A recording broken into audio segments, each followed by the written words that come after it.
All right.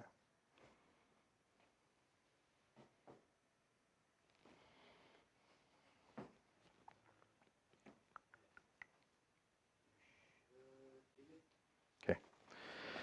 All right. This is the exciting part.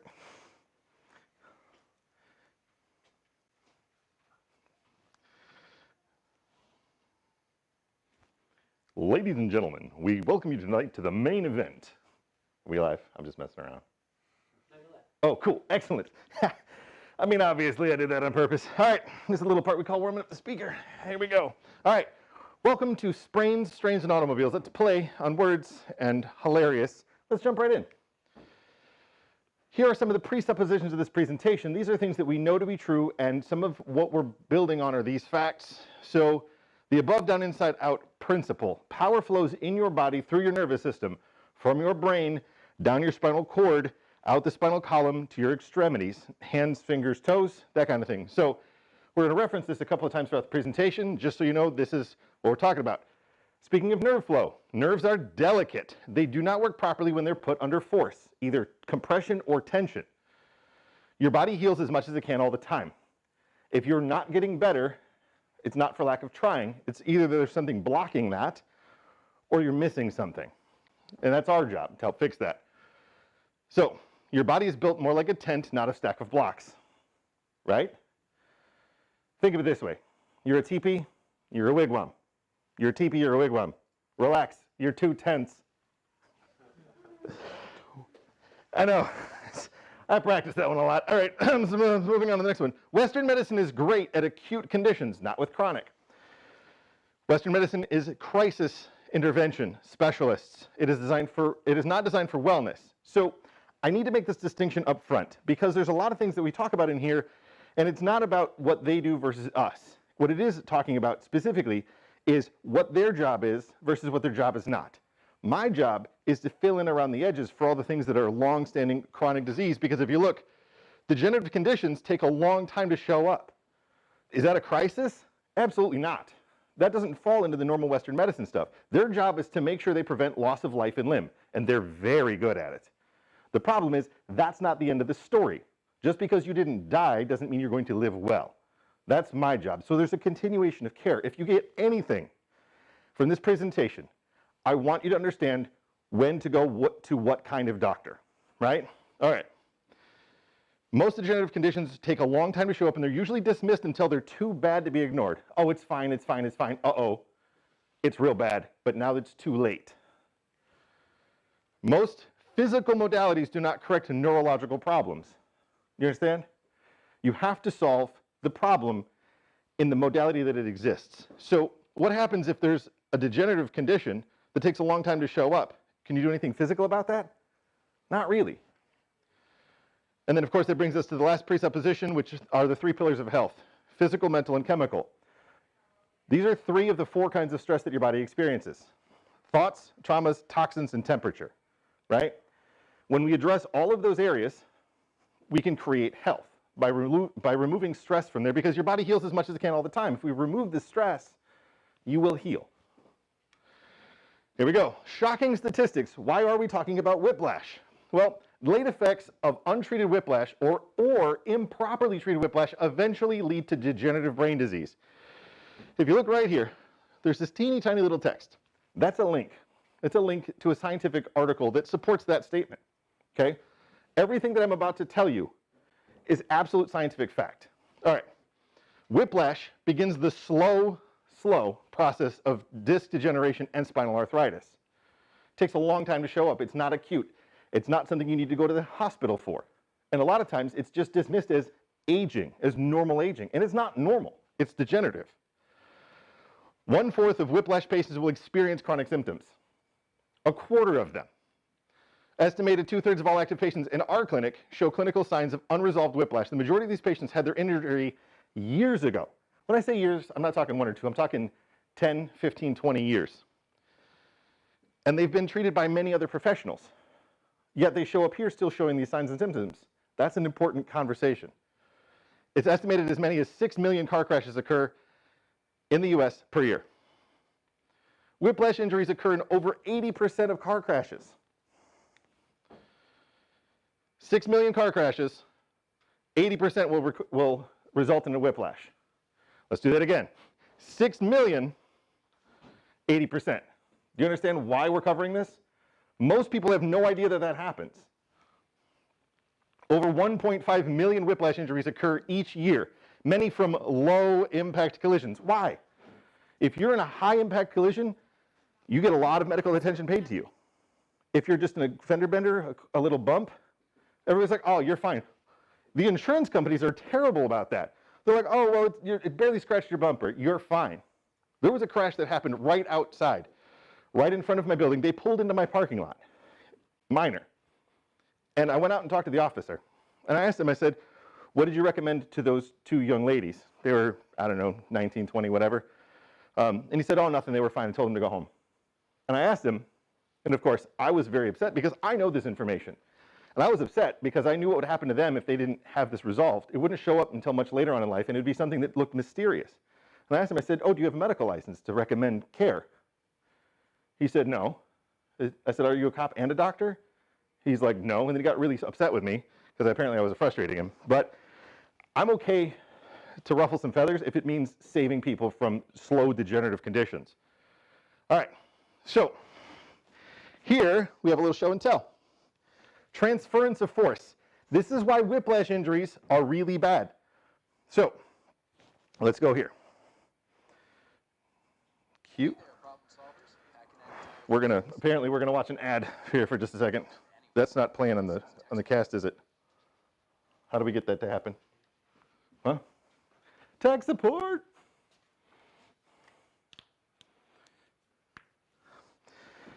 So anyway, as I was saying, there was a crash, and then bad things happened. I'm just filling time. All right, so let me just talk about why I put these pictures on here. So there's a lot of different things going on in here. And of course, everybody looks at the Newton balls. Everybody knows what happens when one ball hits the other one. The force transfers through all the ones in the middle, and the end one goes flying up and then back, and so on and so forth. The balls in the middle very rarely ever move. In this football, we know there's a lot of hard collisions. We know there's a lot of chronic head injuries that happen in football. Billiards, obviously you're familiar with this. Same thing as the Newton balls up here, except for they're not tethered. Ball comes in, hits the rack of balls, and they kind of scatter. And everybody looks at this. Looks minor, right? We don't see like big hideous crash. We don't see like things broke up. The windows aren't even broken. There's a little leakage. Maybe somebody's radiator popped, but this doesn't look bad, right? Most people just be like, oh, it's fine. Sorry for the inconvenience, move on with their life. Out of all of these, this is the worst.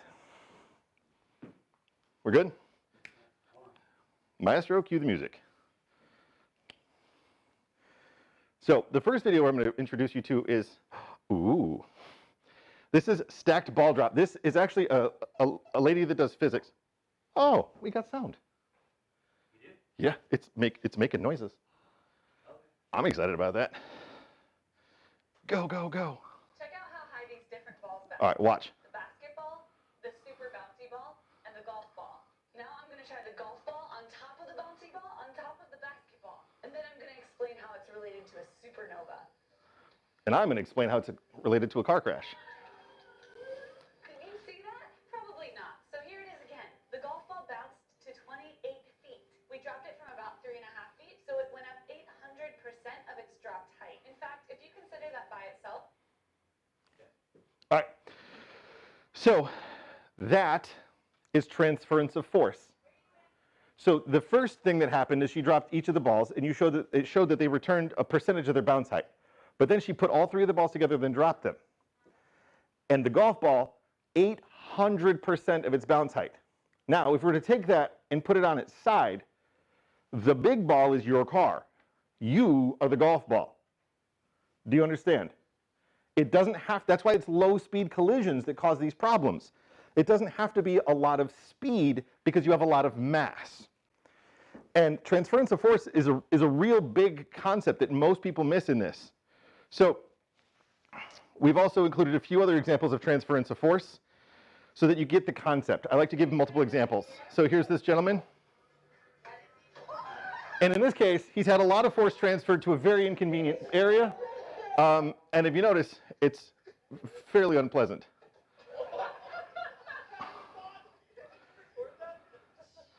So this was a challenge that was going around. You put a beer in a basketball, drop it, and then try to catch it after it bounces up. And the reason why it was a challenge is because a lot of people don't expect to see the beer can or whatever they put on top of the basketball have such a strong bounce. So they're all expecting it to be small, and yet it usually goes way over their head, or in those cases, like straight up right in the alley. All right, go ahead.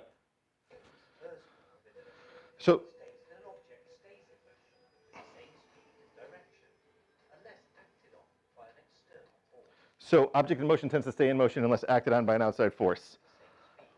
Here we go.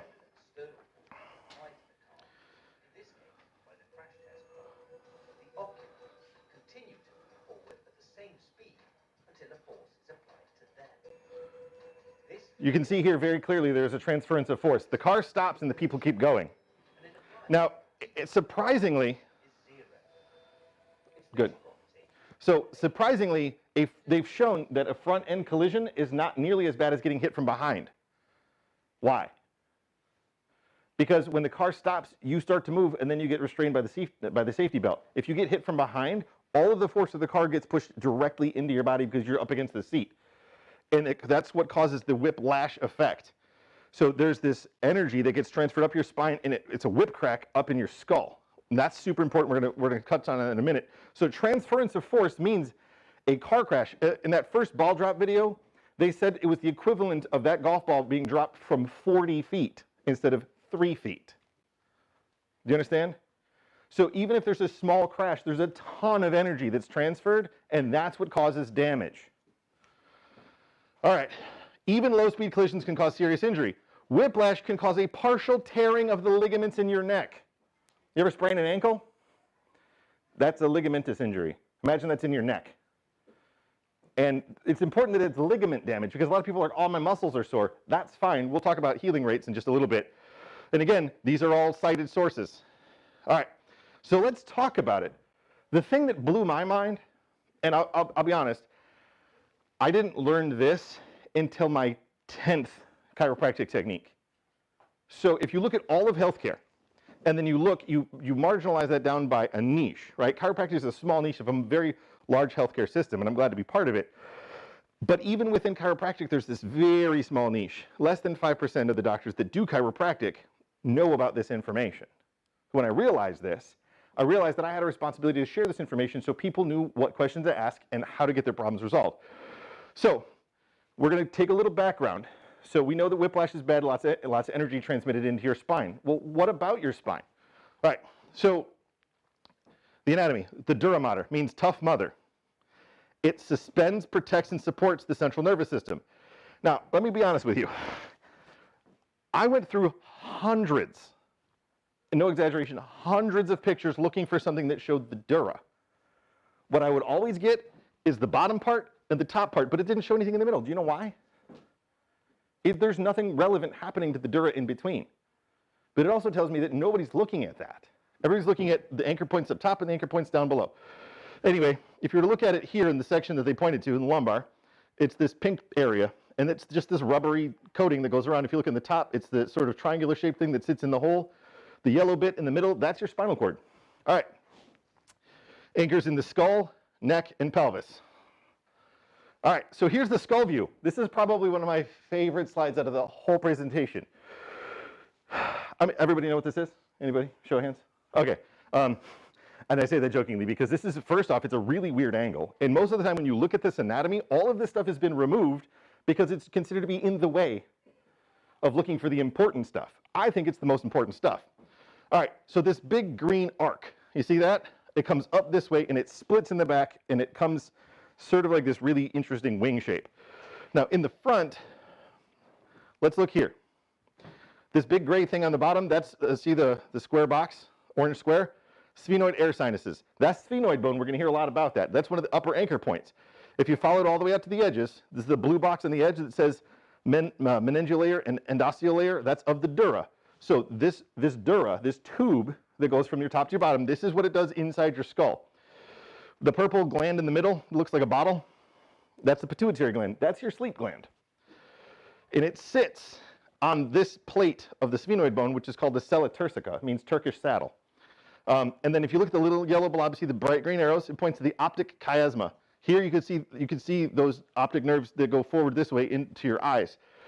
There's a reason why people get ice pick headaches, a stabbing eye pain that feels like it goes straight through your head after a car crash. It's because this bone gets moved and it gets pulled, and it pulls tension because of the dura on the sphenoid bone, and then subsequently on the optic nerve.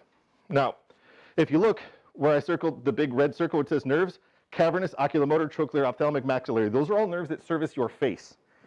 So it's not uncommon for people to have facial pain or facial problems after a crash because those nerves all live in the dura. All right, remember how I said it's hard to find a top and bottom picture? This sums it up perfectly. See the orange line? That basically says there's a break. Everything below that, that's in your pelvis. Everything above that, that's in your skull. What about all the stuff in between? Most of the real estate's not shown here because it's not clinically relevant. All right, so if you follow the green arrows, this is the flow of your cerebral spinal fluid. This is brain juice. This is what floats your brain, because it floats, right? It's a jelly blob. It's like a jellyfish, right? That makes the mannequin dance. It's got these little tendrils that come down and make everything do cool stuff. So it floats your brain, it washes your nerves, and it nourishes them at the same time for your central nervous system, that's brain and spinal cord. So we go back to the ADIO principle. All functions of the body are controlled by the central nervous system. Do you think it's important that this fluid that nourishes and washes your nerves, that tend to your whole body, that happens consistently? That happens the way that it's supposed to all the time? Yes, yes, and yes. Okay, so this pink line that I drew here, that's where your skull comes across. That's important because we're looking top down now. If we were to take and cut a section this way across, we're looking top down. Here's your spinal cord. All of these orange arrows point to the dura. See, it goes, this is the back, this is the front. So you have the dura that comes up this way, and it wraps around this yellow piece. That yellow piece is your nerve that goes out to your body, see? And if you notice, between the green line and the pink line, there's this fluid. That's your CSF. And if you notice, it goes this way along the dura out to the nerve. Well, guess what happens if you pull on this? It kinks it. You don't get good flow. What do you think that does to your nerve? Your cerebral spinal fluid is a semi-closed hydraulic system. You produce 4 times the amount of fluid you have in your body at any given time every single day. It turns over and over and over. It's a continuous washing system, and it leaves through these nerve roots. Well, guess what? If you have a RIT and it's pulled, this pinches and you don't get proper flow here. What do you think happens to that nerve? I won't make you guess. It's later on in the slides. So this is the anatomy. This is why this is so important. Oh, by the way, this little gap right here, there's a little divot in your bone where all this stuff lives. The bone on top of it sits like this. So if these bones are off place, this canal is much smaller. All right, now we're moving down into the neck. This little landmark right here, that's the base of the skull. If you look up here, vagus nerve. And what's it riding in? This green stuff right here, that's the dura. You can imagine if you pull on that, what's that going to do to your vagus nerve? It's going to compress it. Do nerves do well if they're compressed? No. What does your vagus nerve do? All of your autonomic functions from here up, lungs, heart, digestion, gallbladder, spleen, pancreas, immune system, all of that, all of it. So if you pull on this, it's going to stop functioning at its best. What does that mean? Things are going to break down. What things? Who knows? That's a problem. So we identified a couple of things here. This is your spinal cord. This is the dura. All right, everybody getting the idea here? Now, and again, like I said, it's super hard to find one picture that goes top to bottom. This is the very bottom. See the little green? At least we're consistent, right? So there's this green flap that they opened up. It's normally closed. And it goes all the way down here to this teeny tiny little tail, all the way down to the bottom. See the coccyx? You can see it on side view a whole lot better. It has a tiny little slip that hooks in there, right? You can imagine if you push on that, it pulls on the whole thing. Pull it around the bend, pulls extra tension. Goes all the way up. And it hooks in here, and there's these tiny little ligaments on the side of your coccyx to hold it in place. Anyway, so this is the anchor point of your dura. This is your sacrum. That's this bone right here, in between your 2 hip bones, all right? And the tailbone is tucked down way deep down underneath. Is everybody at least oriented why we're talking top and bottom? Boom. This is one of my favorite explanations because it just kind of came out of the blue one day and it totally works. I was like, yes, finally something that's easy. All right, so your spine is strung like a guitar. If it's out of tune, it's off at every level. Now, the guitar, it has a neck, yes? It has a body, and it has anchors. I don't know what those are called. I don't know too much about music. I got a rough understanding of the one on the left, the one on the right. I got it. All right, so if you look at the human anatomy, you have tuners in the neck. You have the different levels in between and the anchors at the bottom. I will tell you, in chiropractic school, they tell us to focus on all the ones in the middle and very little on the top and bottom. But that's a problem. Because if your tuners are off, just like in the guitar, you're going to pull tension. When you pull tension, what happens? It diminishes its function. What happens if you put pressure on the anchors? What happens if we were to grab this thing and slide it down some? They don't slide, do they? I think you're supposed to tune it from the top. Anyway, what happens if this part moved? Any one of those strings is going to be off at every one of those frets, right? So it's going to be out of tune at every level. No matter where you put your fingers along that string is off. Same thing happens with your spine. You understand? All right. Not all bones are of equal importance. The dura attaches to the skull, C2, C5, sacrum, and coccyx. Skull, C2, C5, sacrum, and coccyx. Remember that. Indirectly to C1. When these bones move out of place, they pull tension on the dura. The meningovertebral ligaments may be implicated in pathological conditions of the spinal canal. What lives in the spinal canal? Your spinal cord, right? So if your spinal cord's in the spinal canal, meningiovertebral, okay, let's talk about ligaments just 1 second. All right, ligaments, they are named for what they connect to what they connect. It's like a tendon without a muscle in between, right? It's just this ligamentous strap. It's this heavy, thick tissue. So meningeal, dura is one of the meninges, so dura, vertebral, the bones of your spine. So the ligaments that connect your dura to your spine can cause problems in the spinal canal. You think that's important to know? Yes. So what did we just talk about? Skull, C1, C2, C5. And then sacrum and coccyx. Let's go back. The dura attaches the top and the bottom. See? Top and the bottom. All right. When these bones move out of place, they pull tension on the dura. I love this. Do you know why I love this? I didn't make this. I have a media company that I work with, and they sent this to me. Do you know why I love this so much? Look at the picture. Where are they indicating pain? They did not include anywhere in there. They're a good company, let me tell you this. I know the guy who runs it.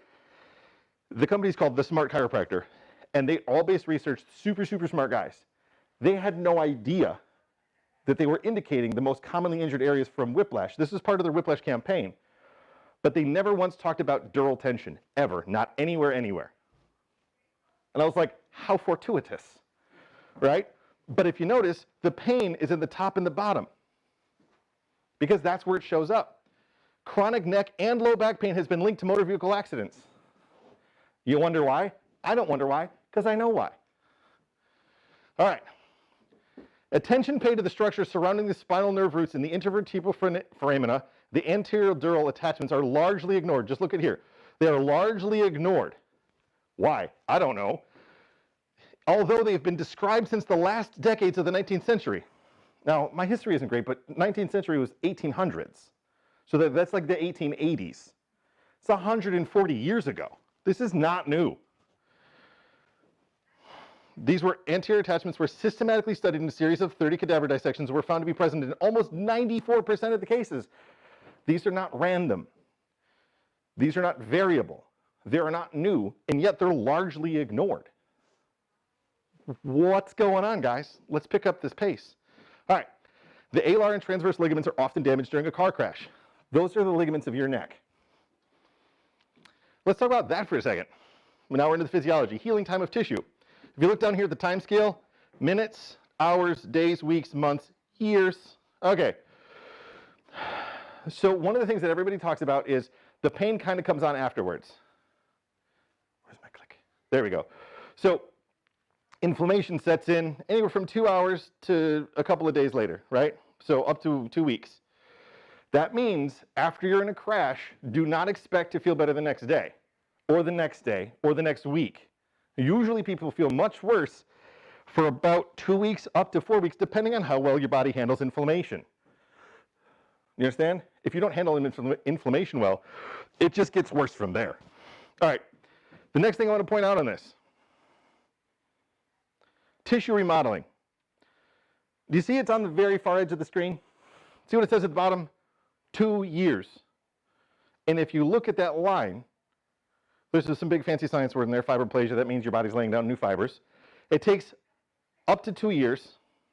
And at the 12-month mark, at the 1-year mark, 50% of normal tissue strength. After a year, you're only halfway done because of the ligaments. Why are ligaments important? Alar and transverse ligaments are often damaged in a car crash.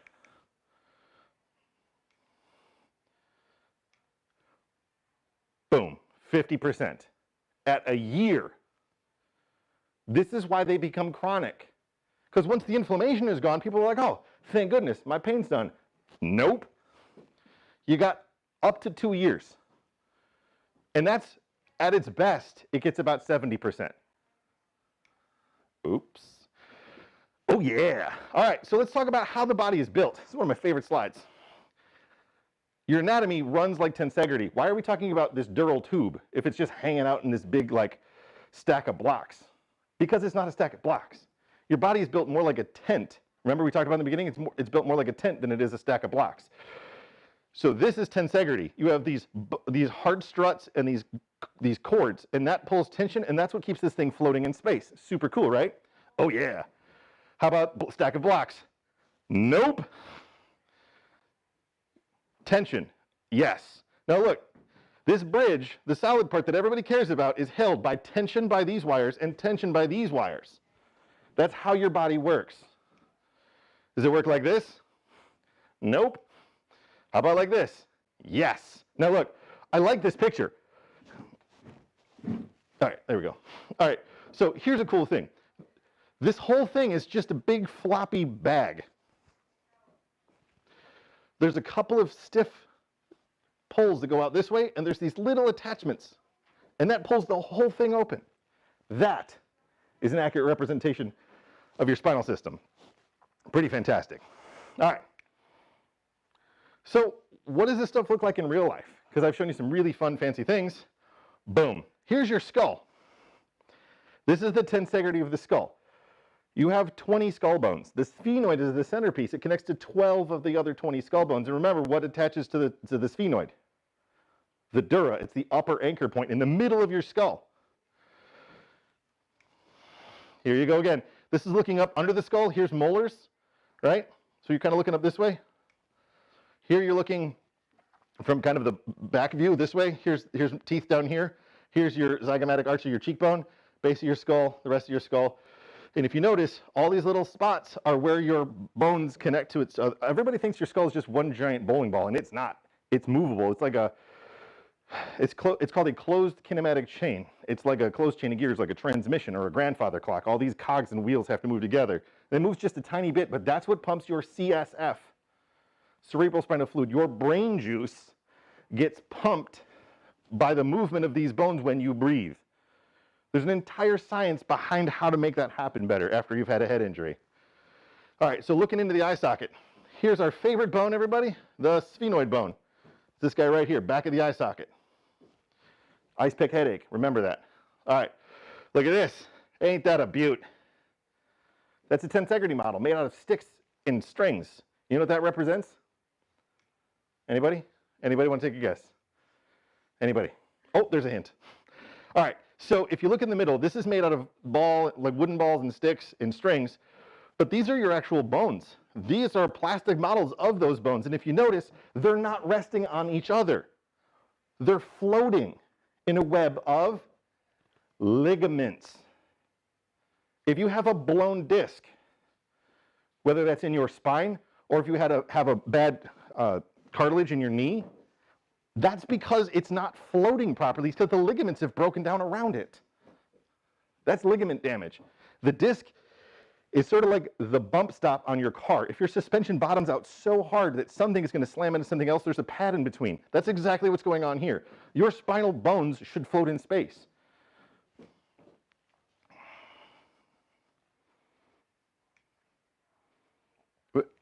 Did I break it? Oh. Uh-oh. I get a little ramped up sometimes and things just start exploding around me. No, I'm just kidding. It's because, whew. So, anyway, oh, all right. Everybody take a little brain break. I know we've been getting heavy. Take a deep breath. It's all going to be okay.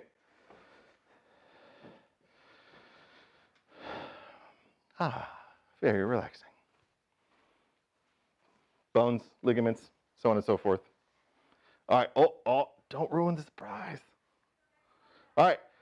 Oh, you go ahead. Wait a second. Did we skip one? There we go. All right, check this out. This is a model of your pelvis. This is the stick model for showing forces. This is the bone model, and they show the lines of forces are transferred. The green one is your sacrum. Guess what the orange one is? Coccyx. Here's a foot model. Here's a knee model. Remember what I said? If you're missing one of the bits of cartilage in here that keep that float, the meniscus, it's because these wires, the ligaments that have held everything in place is broken down. This one over here, that's everything from the hip down to the knee, down to the foot. That's amazing. And these all are anatomically correct. They all function the way that the normal anatomy does. Here's a model of an entire human being. Now, if you notice, they don't have a spinal cord, so like obviously that could have been installed, but like that's pretty accurate. And that's on the inside. This is on the outside. So all of that is wrapped in this giant sheet of fascia. These are the anatomy trains. These are lines of tension that run along your body that if they're not released, they can cause compression into the joints. They're not on the joints, they're not in the joints, they're not associated with the joints, these are on the outside. And if these don't let go, it turns that slide and glide motion into a bind and grind motion. Yuck. How bad could it be? Whiplash creates minor injuries that lead to long, slow degenerative breakdown to multisystematic and multisymptomatic. Do you see this? Does this sound like crisis? Does this sound like Western medicine? That's not their job. They do great at their job. But this doesn't qualify for what they do. You understand? Minor injuries. Is it a major injury? No. Is it something you go to the hospital for? No. Is it emergent? No. It's long and slow and degenerative. It breaks down over a long period of time. And when it shows up, where does it show up? Everywhere. And how does it show up? All kinds of different things. Up to 40% of people have pain 7 years after their whiplash. Anybody want to sign up for that? Just put me on the long-term plan. All right. Simple pathognomonic concept that narrow spinal canal causes compression to the enclosed cord, yada, yada, yada, yada, fails to explain clinical findings of the myelopathy. This is radiating pain. The simple concept fails to explain, basically what they're saying is the compression. See, compression fails to explain. Compression, the current model is inadequate to explain all of the damage that we see in the clinical setting. It doesn't stand to reason that everything that we have, that we see in front of us, is explained by one model of just compression. However, abnormal or excessive motion of the cervical spine results in increased strain and shear forces, pulling, that lead to localized axonal injury. Axonal, that's the long, thin piece of a nerve that goes from the brain down to the body. So it damages the wire that transmits information from your brain to your body within the spinal cord. Excessive motion of the cervical spine damages injury to the spinal cord. Does that sound like whiplash to you?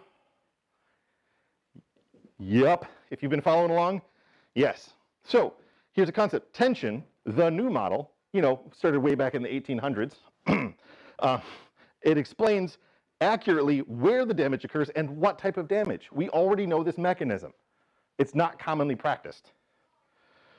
Here we go. Axonal injury reproducibly occurs at the sites of maximum tension, tensile loading, in a well-defined sequence.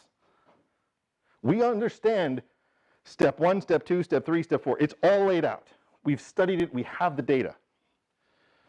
So if you want to know what that looks like, myelin stretching. You know what myelin is?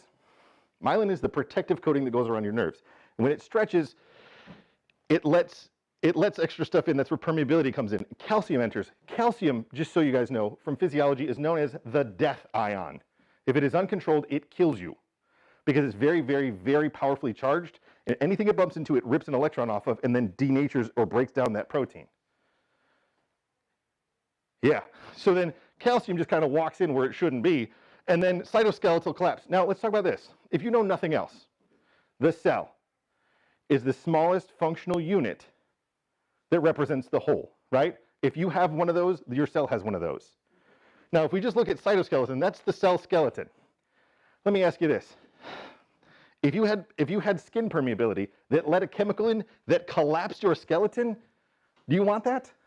No, that's death. You're not a jellyfish. All right. Compaction of the neurofilaments and microtubules, disruption of anterograde external transport.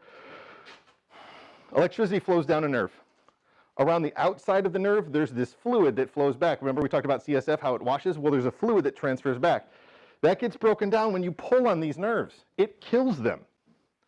And this whole last bit of like what happens is very well described. It's also the exact same thing that creates the neurofibrillary tangles that are associated with Parkinson's disease, degenerative brain disease from pulling on nerves. Get it? The tension model explains accurately location, mechanism, and progression of the disease process. We know how this works if we use the right model. The most significant consequence of overstretching nerve fibers is impairment of their conductivity. What do nerves do? They conduct information from the brain. If we impair that, what happens to where they go? Excessive tension in the cord may produce measurable changes in motor, sensory, and autonomic function. Motor is movement, sensory is feeling, autonomic is staying alive. ADIO, above, down, inside, out. Luckily, we can measure the motor and then from there extrapolate about the sensory and autonomic. A bunch of people that come in with these problems don't talk about musculoskeletal pain. What do they complain about? Digestive issues, allergies, autoimmune problems. Why? Because they're losing their autonomic function. Oops. Did you know whiplash can cause mild traumatic brain injury? Now, let me just break this down for you. Mild traumatic. That's like saying jumbo shrimp. One word conditionalizes the other. Because a severe traumatic brain injury is just like dead or vegetative. But like mild means you can walk away from it. It's like concussion. Does anybody want any kind of traumas? Never. Thanks for asking. Okay. Brain trauma causes neuropsychiatric dysfunction. Now we're crossing from the neurological into the emotional or mental. Depression has also been reported following whiplash injuries. And again, all of these are scientifically researched. I just went around from everywhere and just put it all together in one nice, neat little pile. You're welcome. One study, 42.3%. Now look at this number, 5,211 subjects. That's not a small number of people who did not have pre-injury mental health problems reported depressive symptoms within 6 weeks of the injury. The symptoms were recurrent, meaning they came back, or persistent, they never went away in 40% of the cases. Do you think that's a big deal? Who's talking about that? Yuck. All right. The ability of the limbic system to function and express itself without interference requires subluxation-free spine. This is science that was done in the 80s. The subconscious is in the spinal cord and even lower. The subconscious extends to the T cells and the monocytes. Anybody know what those two cells do? Those are immune system cells. So we have brain dysfunction, depression, emotions, and immune system. This is how acute pain turns to chronic pain. It's well described. It goes from pain, fear, anxiety, worry. Then you can have some of these. Now, this all depends on how your psychological characteristics were before. Learned helplessness, symptom magnifications, psychophysiological disorders. Look at that word, psychophysiological. Anybody ever been told that it's all in your head? Well, yeah, but we know where it's at then. Let's fix it, right? Great, we have a starting point. That's fantastic. The problem is most of the time that's used as a dismissal. Now, psychophysiological. You know what that looks like? IBS. It looks like autoimmune. It looks like fibromyalgia. Yeah, oops. Substance abuse and dependency. We'll talk about that in a minute. And then, of course, once people just get used to being sick, then they just kind of stay that way. Let's go back. it's been pretty grim up to this point. I will tell you that I've had people come in stage 3, like late stage 3, and we've helped them fully recover back to normal. So it's not out of our reach. It's just something that's not usually addressed by most professionals. Why? So here's the concept. Spinal misalignment can cause dysphoria all the way up to depression. It can reduce your autonomic function, your body's ability to heal itself. Diminished immune function can be permanent if not treated. It can cause pain, stiffness, headaches, and memory problems. Memory problems? How does that go along? Memory problems because of brain damage. A problem well defined is half solved. If you noticed, I'm very passionate about this topic. I'm a bit obsessed with it because it absolutely boggles my mind that so many people have this and so few of them get treated correctly. All right, here's a fun game. Take a break. Can you spot the difference? I'll give you 30 seconds. Something that's out of place is easy to see, but something that's missing that should be there is very difficult to see. There you go. There's at least one duck missing. Here, I'll tell you what, I'll make it easy for you. Bingo. There's a bike up in the tree, the squirrels. This is a frisbee. Over there it's a soccer ball. There's nothing here. There's a frisbee in the bush. There's a duck, a swan. There's a dog where this red circle is over there. This over here, this lady's doing yoga on a mat. Over there she's not. There's a picnic basket, right? Y'all see that? Oh, see, you thought you saw them all. That's the problem with search satisfaction. When you think you found it all, you stop looking. Well, what happens if there's a one thing that's out of place? And here's the thing. That soccer ball is between these two kids. Over there, it's between those two, right? That's the problem. If you don't know what you're looking for, you don't know how to look, you're not going to find it. All right. Why is this hard to get the right diagnosis? Everybody follow along. This is super easy. No tricks here. If it has webbed feet and it lives in the lake and it has a bill, it's a platypus. Oh, all right. Enough funning around. Back to work. Who do you go see?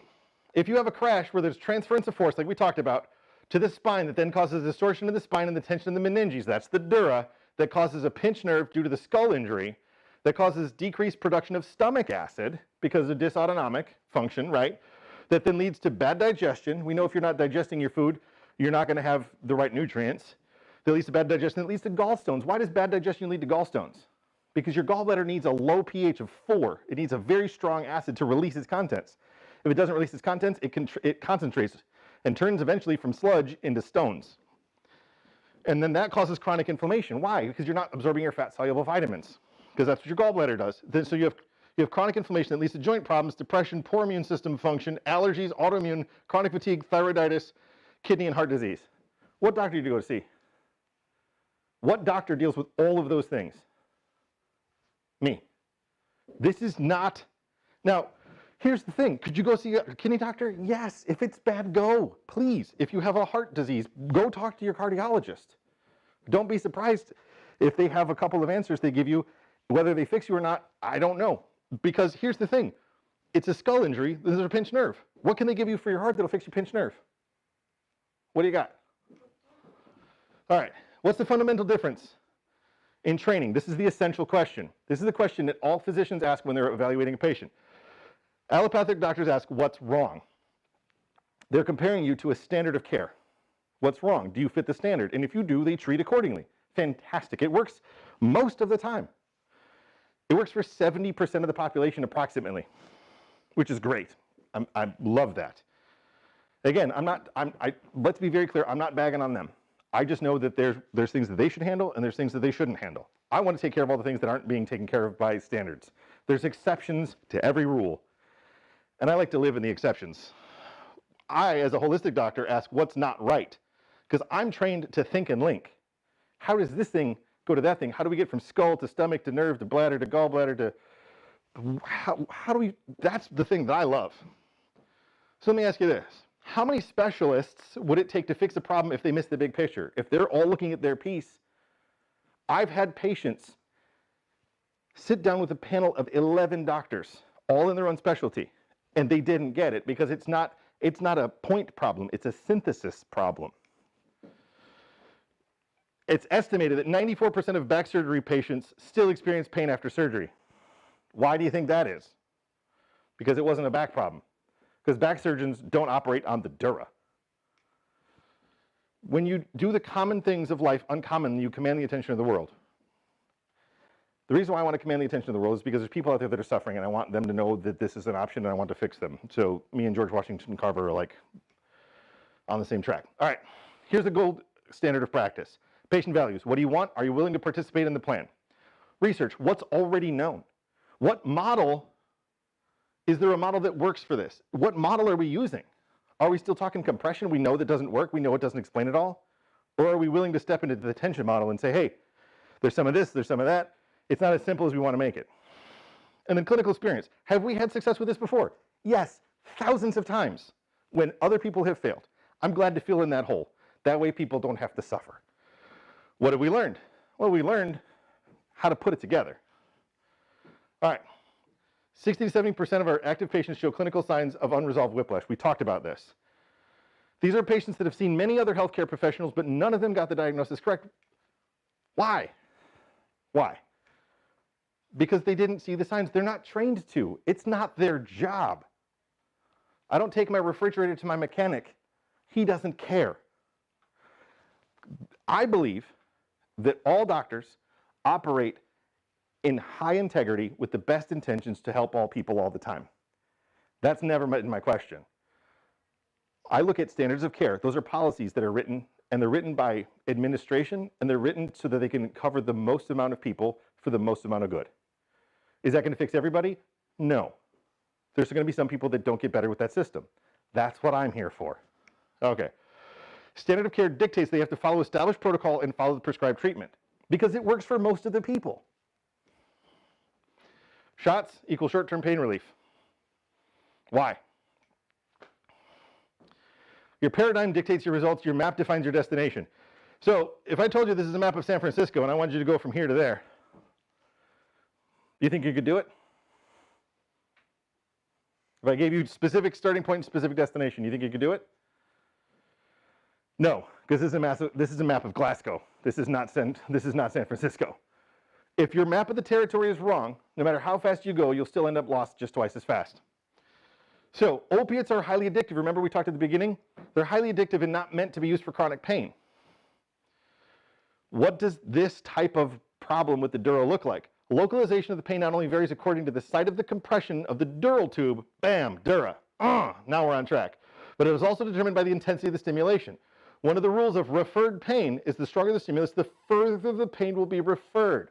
Above, down, inside, out. Yeah. So the more pressure there is, the farther it refers out from the dura. Dura, referred out. Now, this has practical bearings when it comes to the evaluation of therapy. When a pain has originally been located in the buttock, right here, during a manipulative session, an adjustment, and it tends towards the center. You can see this is old language, by the way. Like, we don't talk like this anymore. This was written a long time ago. Towards the center and becomes paravertebral along the spine. This implies the pain stimulus has been reduced and discodural, disc, dura, contact is now less pronounced than it was. Centralization. Power flows from above down, inside out. Pain recedes from outside in, from the bottom to the top. Do you see the correlation? It's almost like we were onto something like 1897 or something. All right. Centralization of the pain is thus a good predictor of a successful outcome. All right. Characteristics of pain and discodural conflicts. So disc and dura. When those two things are in conflict, there's a reference. That means there's a referral pain that goes somewhere. The dural symptoms on coughing, sneezing, or pressing are bearing down. Shifting pain. I love this. People are like, I don't know what you did to me, doc. It was over here, but now I hurt on this side.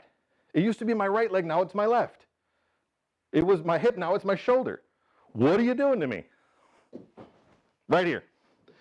Pain increases during sitting or bending and when position changes.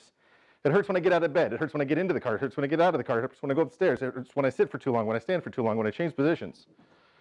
So, pain increases during movement or changing positions. Pain worse in the morning. Why? Anybody know why it hurts worse in the morning? Because when you're awake, you have muscle tension.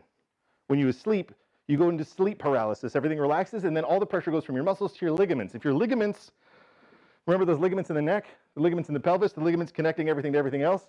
When you put pressure on the ligaments, if they're already in pain, it's going to hurt worse when you wake up. Nailed it. All right. Lumbago, low back pain. Neck flexion often hurts the lower back, which proves the involvement of the dura in the origin of the pain. Remember we said people have pain in the neck and in the low back? If you do this and your low back hurts, guess what? That's dura. That's spinal cord tension. I saw that and I thought to myself, we can use that. More than 60% of people struggle with low back pain after a car crash. Why? Was it because something happened to their hips? No, it's because you pulled on one end of the slinky and the other one didn't come along. Conclusion, the cervical range of motion test has a high sensitivity and prediction of handicap after acute whiplash injury. The value of cervical range of motion test is further improved by additional recording of symptoms and pain intensity. So this shows that if we to check your range of motion, so we have, if you pull in the neck and it causes pain on the low back, that's a dural problem. If you check range of motions, has a high sensitivity. Why? Because if it's already stretched out, your body's not going to let you move it more further into injury. All right. How do we test for it? Does this work? Ooh, yes. All right, Chris. So yes. do this spinal cord accommodation test, and then you hold your hands straight forward Pause. like this. You have pain in either your shoulders like that. All right, so if you're at home right now, you're watching a video of me watching a video of me doing a test. Enjoy. All right, Chris. So in order to do this spinal cord accommodation test, and then you hold your hands straight forward like this. You have pain in either your shoulders like that. Okay, I'm going to push on this side. Hold tight. I'm going to push. Good. How's that? Good. I'm going to push here. How's that? All right, I'm going to push them both at the same time. Hold. Any problems there? All right, turn your head to this side. Hold. Good. So head to the unaffected side. No issues. Turn your head that way. Hold tight. Hold. Hold real tight. Hold. What happened? Okay. So turn your head. I'd never seen him before in my life. This is his first visit to me. Turn your head to the side. Hold. Now go. Stay right there. I'm going to just touch right here behind you, and I'm going to pull forward. Hold. Hold. Good. You notice the change? You notice the confusion on his face? He's like, yeah. Head to the side. Now we're just going to push in the opposite direction. Hold like this. Hold. See, go this week. Now, for science, push it forward. Hold. Okay, so I'm just operating a light switch right here. Lights off, and like this. Lights on. I'm so casual. Like, oh, by the way, this thing is making your brain not work. Ha, let's fiddle with it. Okay. Good. I'm going to push here. Good. I'm going to push them both at the same time. Hold. Hold. Yeah. That one goes on. So hold real strong. Good. Now watch. I just touch here like this, and then shows right off. You feel that? It's an electrical test. Can I have you take your hat off? Gorgeous hair. Hold your hands straight forward. Like this. I'm going to touch the side of your head just like this. Here. Hold. Chance it back on. Like this. Chance it back. What am I manipulating here? So, Sphenoid bone. check for your skull. So that tells me that at some point you had a whiplash, car crash, heart slip and fall, something where you got jolted and your head got a little twisted. He's a hockey player, by the way. I was like, yeah, that qualifies. All right, so here you see it in action. This is a test that I made. I did a modified version of it. I use manual muscle testing because it's a lot more sensitive than pain. Pain doesn't show up until way later on, and it's one of the first things to go away. So you could have these hidden issues that don't hurt that cause you instabilities. So I modified this meningeal test that they used for meningitis to check to see if there was problems with the meninges. And sure enough, because remember when we talk about it, what happens when there's tension? It messes up your motor, your sensory, and your autonomic, right? So if it affects your motor, we can test your muscles. Is that accurate though? Sure is. With regard to analysis, there is evidence for good reliability and validity for manual muscle testings of patients with neuromusculoskeletal dysfunction. Neuro, nerve, muscular, muscles, skeleton. That's my jam. We live there, right? Because your nerves control your organs. All right. Observational cohort studies demonstrated good external and internal validity. It was not bias. Scientific reference. Booyah. Here we go. Test and retest reliability of coefficients for the muscle groups tested manually could not be calculated because the values between subjects were identical. It wasn't close. It was exactly the same. If we're going to rely on manual muscle testing, reliable, it's a reliable testing method. If you'd like, I happen to have the Muscle Test SF500. This bad boy right here. Looks pretty similar, right? So this has been specially fitted with a pad that we can use to put pressure and test muscles. And then we could measure how much force shows up on here and then apply a stimulus and then retest to see if you've gained or lost muscle function. Fantastic. Scientific. All right. That was just me showing off. That's kind of a weird flex, but I figured I'd take it. All right, here we go. How do you fix it? Participation in an inadequate solution prevents one's participation in an inadequate solution. Remember we talked about the compression model? Guess what? It doesn't explain all of this. The tension model does. So if you're relying on the tension model, you'll get it. If you're not, it's an inadequate solution. How about drugs? How about surgery? We've shown this to be ineffective. If you're relying on that to fix you, it's not going to work, and it's going to prevent you from finding an adequate solution. Chiropractic care has been shown to provide better outcomes than care in a pain clinic. Who goes to a pain clinic? Acute or chronic? Chronic. They're not even fixing it. All right, here's the secret sauce. Even if you have all the information, just like this safe or like that Rubik's Cube, you have to put it in the right order. You can't just go willy-nilly and hope it works. I've had so many people that say, I've tried that, I've done that, that hasn't worked, this isn't working, I tried that. Because they started at step 2 or the step 3 or step 4, it didn't work. If your spine is misaligned, there's no chemical that can fix it. Let's look. Here's it as far as I can summarize down to the nitty-gritty. All right, neurological. Neurological control of the body creates stability and muscle function that is predictable and adequate. This prevents instability injuries to the joints that are often associated with, but seldom attributed to, dural tension.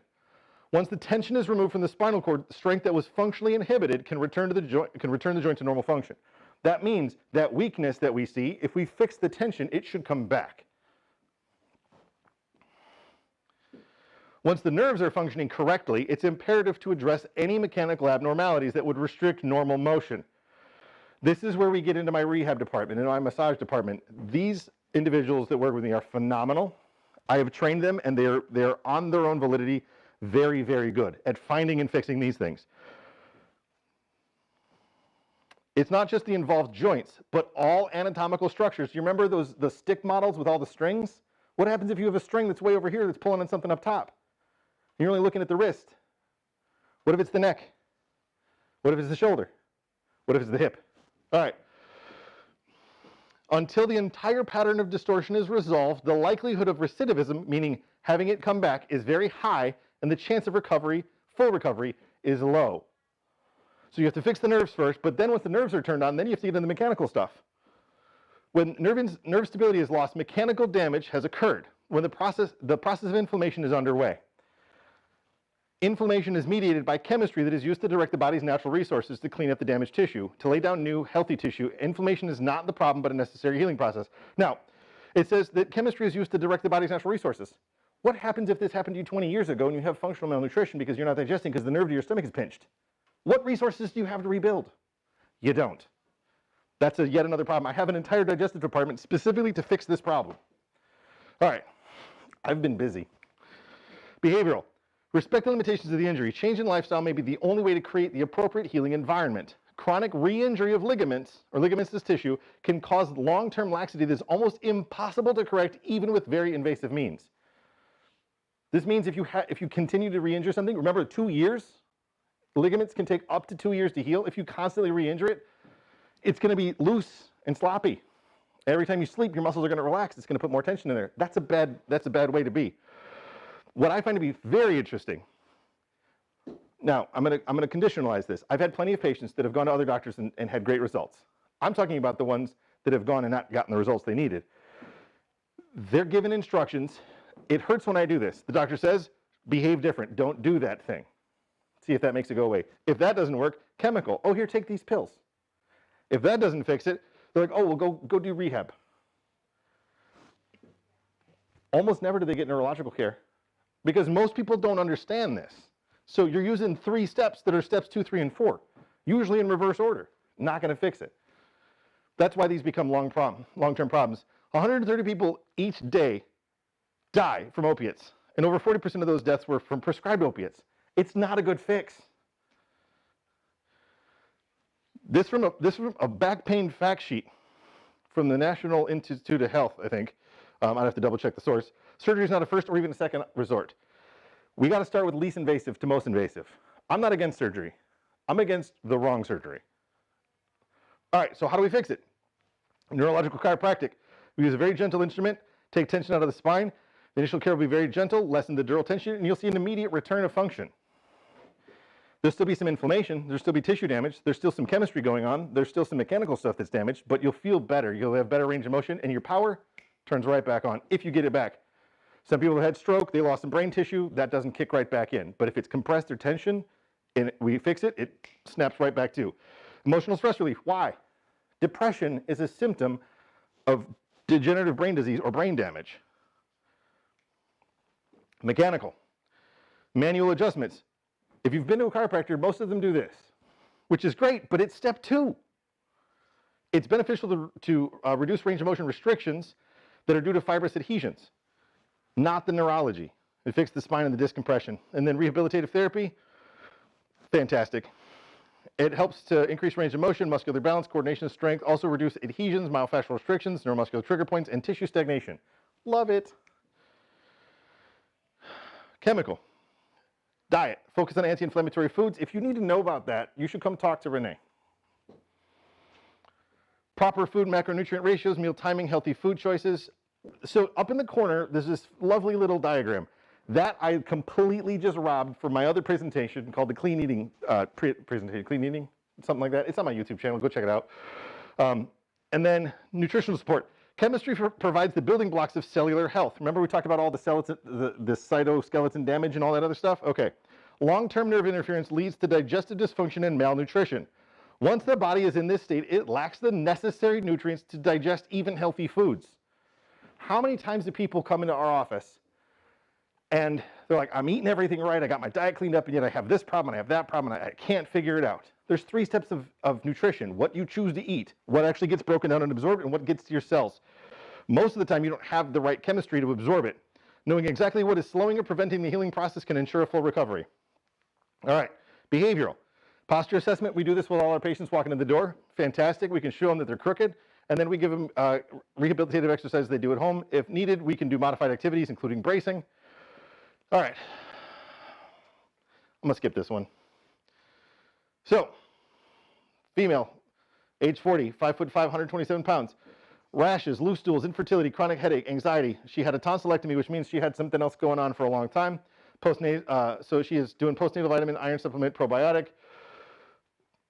So when we did a neurological exam finding down here, chronic neck and low back pain. What does that sound like? Now that you know what to look for, you can look through the right lens. Chronic neck and low back pain. Doesn't say anything about mid-back pain. Doesn't say anything about hip, neck, low back. Let's look. Cervical radiculopathy. If the dura is involved, you have radiating pain. Numbness and tingling in both hands, cervical disc findings, mild degenerative arthritis, pain in the right hip. So, this is her testimony about how awesome it was. We fixed all this stuff. Her anxiety reduced 80%. And then, like, you know, everything else fixed. In here, she's talking about how she got pregnant. We fixed the infertility problem. It's pretty awesome. I had a lot of help on that one. All right. Female, 55, 5'6", 176 pounds. Frequent urination, food intolerances, bladder surgery, appendectomy, surgery. Holy cow. She's on a bunch of stuff, not really helping. Again, treating symptoms, not getting to the root cause. So, had some help, didn't fully resolve, so we decided to start with some chiropractic care, neurological specifically. Cervical radiculopathy, pain in the shoulders, lumbar problems, sacral iliitis, sprain of the SI joint because of instabilities. Boom. The patient wait, let's go back. Started on 1/26 of 2019. As of August of 2020, she self-dismissed due to adequate resolution of her chief complaints. All of this stuff went away. All right, so if you stuck around with me for the whole time, I really appreciate it. You're awesome. Because I think that when you understand this, now you can at least have some semblance of reference. If people are like, man, I got this weird thing, I can't figure it out. Have you heard about dura? No, what's that? You got to talk to my guy. Or you can send him the video. So we're going to do a series of these. Every one of these is going to be a little different. And sometimes just hearing it a bunch of times, because we covered a lot of information. Thanks for sticking around. You're welcome to watch them again. Once they're all done, we're going to create a compilation of highlights, put it together in one beautifully orchestrated video, and post it up on our website, along with a couple of practical guides that you can download and use for yourself. If you want to see more of my talks, I have those up on my YouTube channel. If you want to follow us, facebook.com/Dr. Danny McLane. If you want to, okay, here's a real thing. If you want to have a consultation to figure out if any of this stuff applies to you, call the office. We can get you in. Consultation is usually free. I say that because as of this recording, it's free. If we get super fancy, we might charge a couple of bucks. I don't know.